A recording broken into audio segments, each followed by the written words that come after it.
अस्सलामु अलैकुम वरहमतुल्लाहि वबरकातुहू। आप सब सुनने और देखने वालों के लिए मेरी अल्लाह ताला से दुआ है कि अल्लाह ताला आप सबको सेहत, तंदुरुस्ती वाली, ईमान वाली और इस्लाम वाली ज़िंदगी अता फरमाए।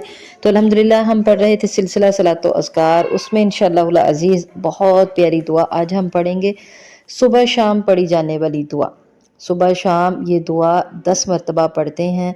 सुबह और शाम इसको 1 मरतबा भी पढ़ सकते हैं अगर आप इसको 10 मरतबा ना पढ़ें, लेकिन उम्मीद है कि इंशाल्लाह हम इसको 10 मरतबा ही पढ़ेंगे।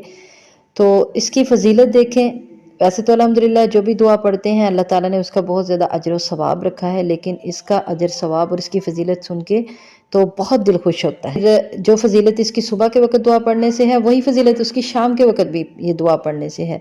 10 मरतबा इसको पढ़ना है। 5 फ़ायदे हासिल होंगे इंशाअल्लाह इस दुआ को पढ़ने से सुबह शाम। पहला नोट करें, 10 नेकियां लिखी जाएंगी। दूसरा क्या है, 10 गुनाह माफ़ कर दिए जाएंगे। तीसरा क्या है, 10 दर्जात बुलंद किए जाएंगे। और चौथा क्या है कि इस्माइल अलैहिस्सलाम की औलाद में से एक ग़ुलाम आज़ाद करने का सवाब मिलेगा। अगर 1 मरतबा पढ़ेगा तो 1, और अगर 10 मरतबा पढ़ेगा तो 10 ग़ुलाम आज़ाद करने का सवाब मिलेगा। और 5वां क्या है, अगर सुबह के वक़्त ये दुआ पढ़ेगा तो शाम तक शैतान के शर से महफूज रहेगा, और अगर शाम को ये दुआ पढ़ेगा तो सुबह तक शैतान से महफूज रहेगा। तो अल्हम्दुलिल्लाह इस दुआ की इतनी फ़जीलत है और हर कोई ये चाहता है कि उसको अल्लाह ताला की तरफ से अजर और सवाब मिले।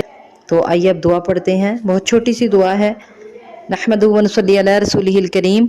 ला इलाहा इल्लल्लाहु वहदहु ला शरीक लहु लहुल मुल्कु व लहुल हम्दु व हुवा अला कुल्लि शैइन क़दीर।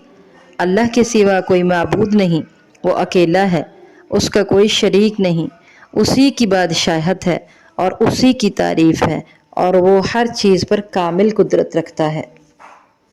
इस दुआ को सुबह और शाम 10-10 मरतबा लाजमी पढ़ें और 5 फ़ायदे हासिल करें।